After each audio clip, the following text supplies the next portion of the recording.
Well, I went for a very lengthy hospital stay. The bullet had, like I said, apparently hit my shoulder, and I think he meant to wound me. I don't know if he meant to kill me. I don't know. I think he could have just done it. Maybe he could have just done, if he wanted to. He could have just done it. But the bullet ricocheted and it broke up and it hit everywhere. So it hit my lung, it hit my heart. It hit, and one of the places it hit was my spine, and I knew I was paralyzed from that moment. From that moment, I knew it. So I called the EMTs, and the EMTs come. They backboard me. They take me out. I'm at the hospital. They sent my father to jail for a little while. Like I said, during the trial though, he got off because, like I said, They tried to say he lied like you would not believe.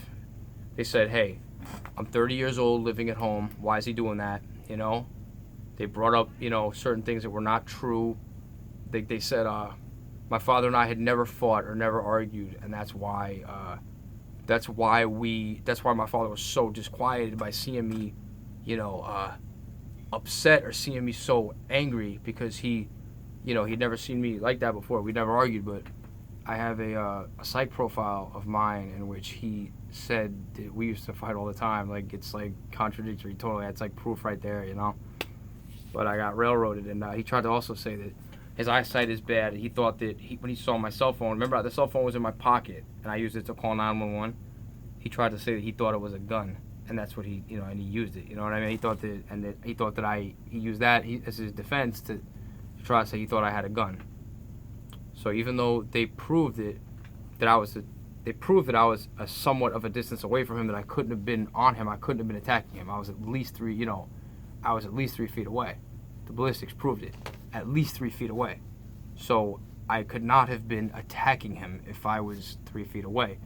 But we live in a time where jurors don't want to believe that a father would hurt their child. That's why Casey Anthony got off, or they don't believe a parent would hurt their child. Also, they showed pictures from my computer in which I was, flexing.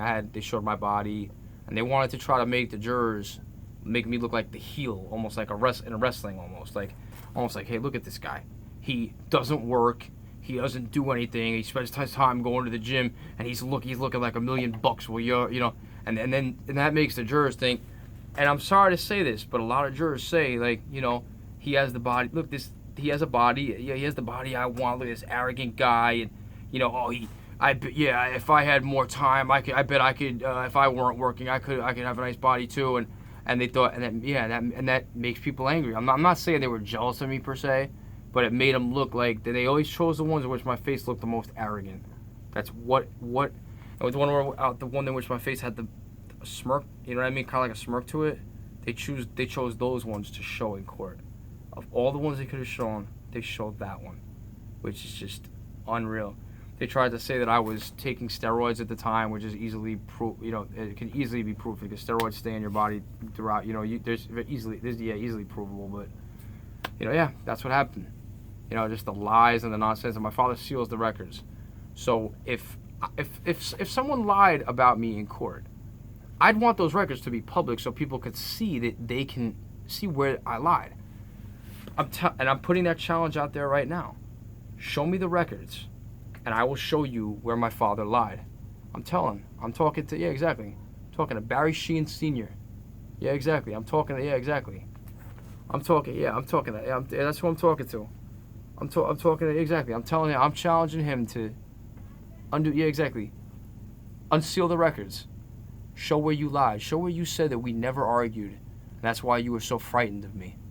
And then I'll show you a document from years ago from a psych evaluation in which you said that I was confrontational and we fought all the time. You lied in court.